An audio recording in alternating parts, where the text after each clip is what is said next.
बांस की स्टिक से खेलते हुए सीधे अंतर्राष्ट्रीय हॉकी के एस्ट्रोटर्फ तक पहुंचना। और दूसरी तरफ लगभग 1.25 करोड़ ग्रामीण महिलाओं को स्वतंत्र किसान का दर्जा मिलना। बिल्कुल। आज के इस गहन विश्लेषण में हम झारखंड से आ रही कुछ ऐसी ही चौंकाने वाली कहानियों और आंकड़ों पर बात करेंगे।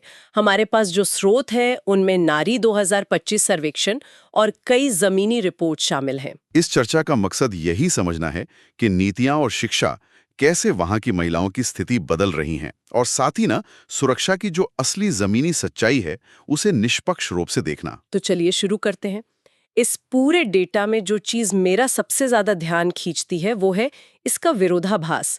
मतलब एक तरफ सफलता की उड़ान है तो दूसरी तरफ एक बहुत बड़ा रियलिटी चेक है। हाँ, नारी 2025 के आंकड़े बताते हैं कि 60% महिलाएं सुरक्षित महसूस करती हैं। ये सुनकर अच्छा लगता है। पर इसका सीधा सा मतलब ये भी तो है ना कि 40% महिलाएं आज भी खुद को असुरक्षित मानती हैं। बिल्कुल। और डेटा देखते हुए एक चीज ने काफी हैरान किया, ये आइसबर्ग इफेक्ट। जो 60% सुरक्षा हमें कागज पर दिख रही है वो तो सिर्फ टिप ऑफ द आइसबर्ग है। रिपोर्ट के मुताबिक 67% उत्पीड़न की घटनाएं तो कभी दर्ज ही नहीं होती। सही कहा। यानी जो एनसीआरबी का डेटा हम देखते हैं वो जमीनी हकीकत का सिर्फ 33% है। और इससे भी ज्यादा चिंता की बात यह है कि रांची देश के सबसे कम सुरक्षित शहरों में से एक है। और ये मामले किसी सुनसान गली में नहीं बल्कि सबसे ज्यादा आस पड़ोस और सार्वजनिक परिवहन में हो रहे हैं। आस पड़ोस में 38% और परिवहन में 29%। ये सुरक्षा की तस्वीर वाकई डराने वाली है। लेकिन अगर हम इसके दूसरे पहलू को देखें, मतलब आजीविका और आर्थिक आजादी की तरफ, हाँ, तो कहानी बिल्कुल पलट जाती है। मुख्यमंत्री मैया सम्मान योजना को ही लें, जहां 18 से 50 वर्ष की 50 लाख से ज्यादा महिलाओं के खातों में सीधा पैसा भेजा जा रहा है। सालाना 30,000 रुपए। और ये सिर्फ एक सरकारी भत्ता नहीं है। महिला दिवस या होली पर जो 7500 रुपए का एक मुश्त बोनस मिलता है वो सीधे तौर पर उनके हाथ में वित्तीय आजादी देता है।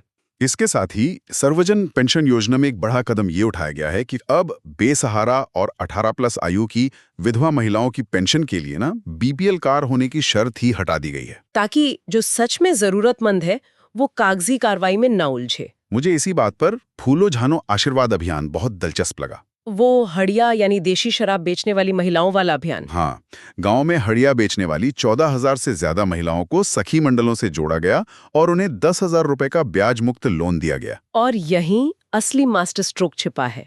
शराब बेचने वाली महिलाओं को सम्मानजनक आजीविका का विकल्प देकर असल में पूरे गांव को शराब की लत से बाहर निकाला जा रहा है। बिल्कुल। और बदलाव का ये दायरा सिर्फ यहीं तक सीमित नहीं है। महिला किसान खुशहाली योजना के तहत 25 करोड़ के शुरुआती बजट से अब फोकस पूरी तरह से जैविक खेती और सौर ऊर्जा से चलने वाले उपकरणों पर है। आधुनिक खेती के साथ साथ पलाश मार्ट जैसी पहलों से उनके उत्पादों को सीधे बाजार तक पहुंचाया जा रहा है। और सिर्फ खेती ही नहीं, स्वास्थ्य सेवा में जो सहियां हैं, जो जमीनी स्तर की स्वास्थ्य कार्यकर्ता है, हाँ, उनके काम को पहचानते हुए उनका मानदेय सीधा 2 गुना यानी 4,000 कर दिया गया है। साथ ही उन्हें 24,000 की एक मुश्त प्रोत्साहन राशि भी दी गई है। इन सब चीजों का जमीनी असर साफ दिख रहा है। स्रोतों में ब्रिजीनिया मिंज की कहानी है, जिन्होंने जेएसएलपीएस के ऋण से सिलाई शुरू की और अब महीने के 15,000 कमा रही हैं। या फिर गुड़िया लकड़ा, जिन्होंने अपना व्यवसाय इतना अच्छा चला लिया कि उनके पति को काम के लिए पलायन ही नहीं करना पड़ा। ये बहुत बड़ी बात है। और खेलों की दुनिया की तो बात ही अलग है। सोचिए, गांव के मेलों में जहां जीतने पर खस्सी या मुर्गा मिलता था, हाँ, वो खस्सी मुर्गा कप। बिल्कुल। उस कप से निकलकर सलीमा टेटे जैसी लड़कियां सीधे ओलंपिक के एस्ट्रोटर्फ तक पहुंच गईं। निक्की प्रधान और 4 अन्य खिलाड़ियों ने भी भारतीय हॉकी टीम में जो जगह बनाई है वो अद्भुत है। ये दिखाता है कि अवसर मिलने पर नतीजे कितने शानदार हो सकते हैं। बदलाव बुनियादी सुरक्षा और पेंशन से लेकर महिलाओं को उद्यमी और अंतर्राष्ट्रीय एथलीट बनाने तक हो रहा है।